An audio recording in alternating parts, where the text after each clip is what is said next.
Alam mo ba, isa sa pinakamahalagang tao sa buhay ni Jesus, halos wala nang nagsasalita tungkol sa kanya.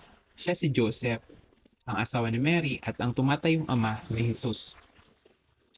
Isang simpleng karpentero pero napakalaki ng papel sa plano ng Diyos. Noong ipinanganak si Jesus, si Joseph ang nagprotekta sa kanila. Siya ang nagdala kay Mary papuntang Bethlehem at tumakas papuntang Ehipto para iligtas ang bata.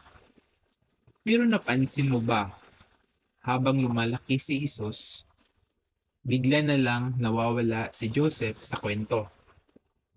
Walang eksaktong sinabi ang Bible, pero pinaniniwalaan na maagang namatay si Joseph. Kaya noong nasa cross si Jesus, ipinagkatiwala niya si Mary sa iba. Minsan, hindi ka naman bida sa kwento pero ang dahilan kung bakit natupad ang purpose ng iba, gaya ni Joseph. Tahimik pero mahalaga. Kung naniniwala ka na hindi kailangan maging sikat para maging mahalaga, follow mo ako sa mga ganitong kwento.